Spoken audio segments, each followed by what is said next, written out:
나는 전능하신 아버지 하나님 천지의 창조주를 믿습니다.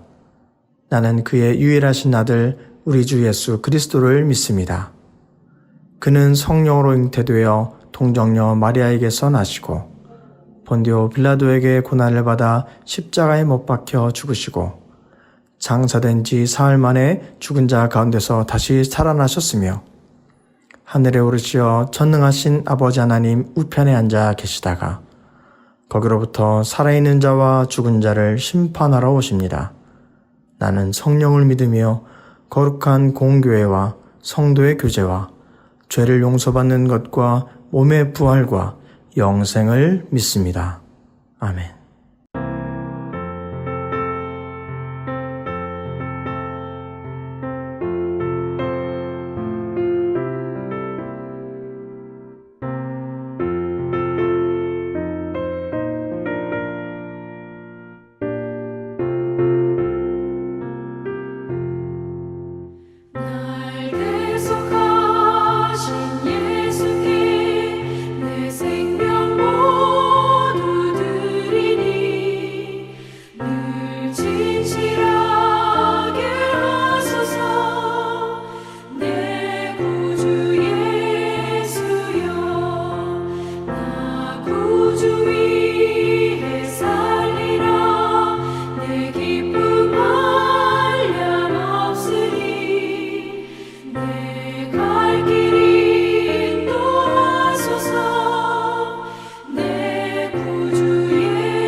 십자가에 달리사 날 자유하게 했으니 내 몸과 마음을 주 위에 다스게 하소서.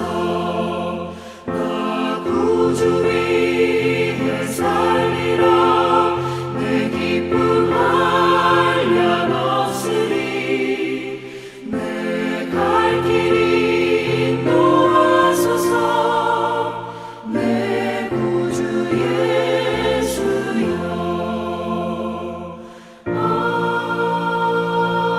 아멘.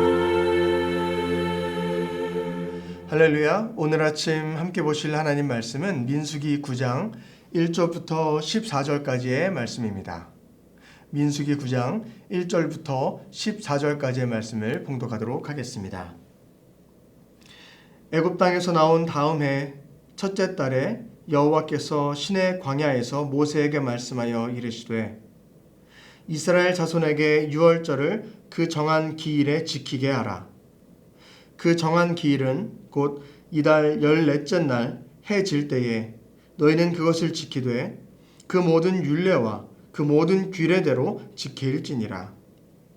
모세가 이스라엘 자손에게 명령하여 유월절을 지키라 하매 그들이 첫째 달 14째 날 해 질 때에 시내 광야에서 유월절을 지켰으며 이스라엘 자손이 여호와께 모세에게 명령하신 것을 다 따라 행하였더라.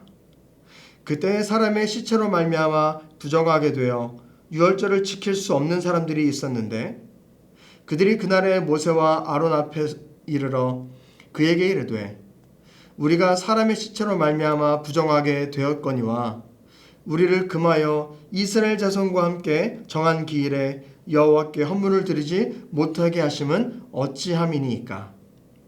모세가 그들에게 이르되 기다리라. 여호와께서 너희에게 대하여 어떻게 명령하신지를 내가 들으리라. 여호와께서 모세에게 말씀하여 이르시되 이스라엘 자손에게 말하여 이르라.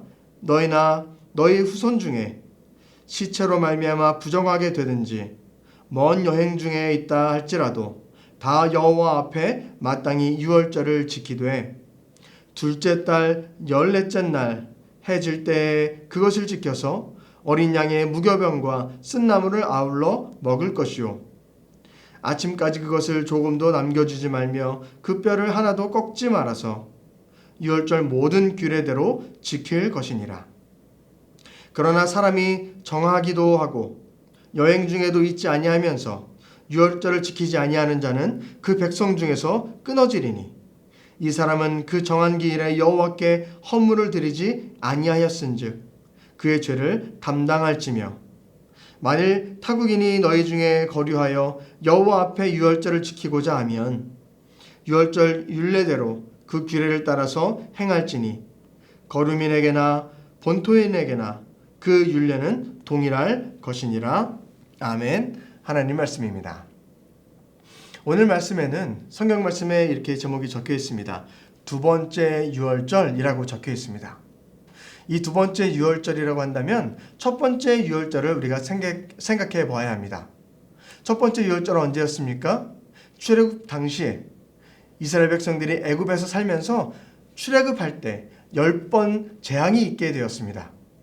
그 중에 마지막 10번째 재앙이었던 것이 바로 이 장자의 죽음 재앙이지 않았습니까? 그래서 어린 양을 잡아서 그 피를 문설주와 좌우임방에 바른 그 집은 넘어가겠다, 유월하겠다라는 날이 바로 그 유월절이었습니다. 그때 주님께서 말씀하십니다. 너희는 이것을 기억하여 유월절 절기를 지키라 라고 말씀하셨습니다. 그것이 바로 첫 번째 지켰던 유월절이고요. 오늘 나오는 이 말씀, 이스라엘 백성들이 출애굽을 해서 이제 광야에서 생활하면서 처음으로 다시 유월절을 지키게 되는 날이 바로 오늘 말씀에 적혀 있는 이 민수기 9장에 나오는 두 번째 유월절입니다. 어떻게 보면 출애굽한 다음에 처음으로 지키는 유월절이라고도 우리가 생각할 수가 있게 된다라는 것입니다. 사실 이 유월절은 지금까지 우리가 민수기 1장부터 8장까지 이스라엘 백성들의 숫자를 헤아리고 또 군대의 숫자를 헤아리는 그런 일들을 해오지 않았습니까? 사실 시기적으로 본다면, 날짜로 본다면 이 민수기 1장부터 8장보다 시기가 앞서 있는 것이 바로 이 9장에 나오는 유월절이었습니다. 하지만 민수기를 기록하며 왜 유월절이 9장에 들어오게 되었냐면 이야기가 스토리 때문에 그렇습니다. 왜 그러냐? 이제 10장부터는 실제적으로 가나안 정복을 위한 이제 행군들이 이어지게 됩니다. 그러기에 앞서 먼저 1장부터 8장까지 이스라엘 백성들의 군대의 숫자들과 우리가 얼마큼 있는가라는 것을 파악하는 그런 시간을 거쳐왔고요. 그리고 이제 가나안 땅 정복을 향해서 한 걸음 한 걸음 내딛는 그 출발선상 전에 이스라엘 온 백성들의 마음을 하나로 모으는 것이 필요했습니다. 그러기 위해서 민수기 기자는 이 민수기를 9장에 기록하면서 이스라엘 백성들이 이제 이 정도 숫자가 있었고 이제 가나안 출정을 위해서 이제 행군을 위해서 한 걸음 한 걸음 삶을 살아 나아갈 텐데 그에 앞서서 온 이스라엘 백성들이 한 마음으로 앞서 진행될 이제 아울러 앞에 진행될 가나안 땅 정복을 이루실 분도 하나님이시고 출애굽을 시키셨던 분도 하나님이시고 그 모든 것을 하나님의 능력 안에 우리가 행할 수 있습니다라는 단결을 필요한 말씀들이 필요했습니다. 그렇게 오늘 유월절 말씀은 이 9장에 기록되어 있으며 이제 앞으로 진행될 가나안 정복 전쟁에 대한 이야기들의 첫 구심점과 출발점으로 유월절 절기를 삼고 있게 되었습니다. 그렇다면 왜 유월절 절기를 그는 가장 중요하게 이렇게 매기면서 나아갔을까요? 그것은 바로 이 땅에 오실 예수 그리스도를 상징하는 것뿐만 아니라 우리가 출애굽한 것 그리고 젖과 꿀이 흐르는 가나안 땅에 들어가는 것 그 모든 것이 하나님의 손에 달려있다는 것을 강조하고 싶었기 때문인 줄로 믿습니다. 사랑하는 성도 여러분, 우리도 살아가면서 하나하나 우리 삶 가운데 앞에 있는 것들, 그리고 앞으로 주어질 것을 바라볼 때에 무엇을 중심으로 살아가야 됩니까? 바로 주님께서 그것을 이루고 계신다, 주님의 모든 것을 행하시고 역사하신다라는 그 마음으로 우리가 살아가야 될 줄로 믿습니다. 그렇게 그들은 가나안 정복 전쟁을 앞두고 그 행군을 앞두고 먼저 유월절 절기를 상기하며, 그래, 주님께서 모든 것을 우리 가운데 붙잡아 주실 거야, 그 모든 어려움들을 유월하고 뛰어넘었던 것처럼 앞으로 우리가 만날 모든 적군들, 모든 힘든 것들을 뛰어넘게 만드실 분도 만군의 여호와 하나님이시지, 우리 조상들을 인도하셨던 그 하나님이 지금도 이 자리에서 우리와 동행하시고 우리에게 힘주실 것을 결단하며 나가는 귀한 절기로 그들은 그것을 지키게 됐다는 것을 보게 됩니다. 그리고 오늘 말씀을 보게 된다면 그 절기는 모든 이스라엘 백성들이 다 지켜야 된다라는 것을 말하고 있습니다. 오늘 2절 말씀과 3절 말씀에 이렇게 기록되어 있습니다. 이스라엘 자손에게 유월절을 그 정한 기일에 지키게 하라. 그 정한 기일은 곧 이달 14째 날 해 질 때에 너희는 그것을 지키되 모든 율례와 모든 규례대로 지키라. 그래서 모세는 이스라엘 모든 자손들에게 한 사람도 빠짐없이, 누구도 예외 없이 너는 이달 14째 날 출애굽을 한 것을 시작해서 다시금 유월절 날짜가 기록되어져 있게 됩니다. 출애굽을 기점으로 이 날짜를 보게 된다면 2년 출애굽 후 2년 1월 14일 되는 날입니다. 그날 모든 이스라엘 백성들은 이날 함께 모여서 그 출애굽을 생각하고 또 유월절을 기억하며 그 절기를 지켜라라는 것을 말하고 있습니다. 대상이 누구였습니까? 모든 자였습니다. 그리고 오늘 읽었었던 하반절 말씀들을 보게 된다면 이스라엘 백성들과 함께 거류하고 있었던 타 민족들이라 할지라도, 다른 타국인이라 할지라도 그들도 하나님께 유월절을 지키기 원한다면 그들도 지키라 라고 그들에게도 허락해 주셨습니다. 대상은 모든 이스라엘 백성들과 하나님께 유월절을 지키고자 하는 모든 거류민들, 타국인들까지였습니다. 방법은 어땠습니까? 너희는 모세를 통해 너희에게 알려준 모든 율례와 그 모든 규례대로 하나님께서 정해주신, 하나님께서 말씀해주신 그 방법대로 유월절을, 그 예배를 지켜나가라 라고 이스라엘 백성들에게 말하고 있습니다. 그런데 오늘 말씀 가운데에 문제를 제기하는 사람들이 나오게 되었습니다. 분명 모든 자들이 지키라고 하였는데 지킬 수 없는 자들이 생겼다라는 것이죠. 그것이 누구였냐면 오늘 말씀 6절에 보면 이렇게 기록되어 있습니다. 그때에 사람의 시체로 말미암아 부정하게 되어 유월절을 지킬 수 없는 사람들이 있었는데 그들이 그날에 모세와 아론 앞에 이르러서 이야기했다라고 기록하고 있습니다. 분명 모든 자들이 지켜야 되는 것은 맞지만 율법상 의식의 절차 가운데에 부정한 자들은 그 예배에 참석할 수 없는 것이 그 율법이었습니다. 그랬기에 시체를 만졌던 자들, 어떤 사람이 소천하여서 그것을 장사 지내기 위해서 시체를 만졌던 자들이 생길 수 있지 않겠습니까? 그들이 일부러 한 것이 아니었습니다. 절차대로 하기 위해서 어쩔 수 없이 부정을 입었던 자들이 있었다라는 것이죠. 그 자들이 나와서 얘기합니다. 그럼 우리는 어떻게 합니까? 우리도 하나님께 헌물을 드리고 싶은데 7절 보면 그렇습니다. 이스라엘 자손과 함께 정한 기일에 여호와께 헌물을 드리지 못하게 하는 것은 왜 그렇습니까? 우리도 하나님 앞에 나와서 유월절 절기를 지키고 싶습니다 라고 얘기합니다. 그때 모세는 어떻게 합니까? 잠시 기다려라. 내가 여호와께 묻고 여호와께서 주시는 답변을 너에게 전하겠다라고 말하게 됩니다. 그리고 이어지는 말씀 가운데에 하나님께서 모세를 통해서 그들은 어떻게 예배를 드릴 것인가 라는 것에 대한 답변을 주시게 됩니다. 9절, 10절, 11절 말씀인데요. 함께 읽겠습니다. 여호와께서 모세에게 말씀하여 이르시되 이스라엘 자손에게 말하여 이르라. 너희나 너희 후손 중에 시체로 말미암아 부정하게 되든지 먼 여행 중에 있다 할지라도 다 여호와 앞에 마땅히 유월절을 지키되 11절입니다.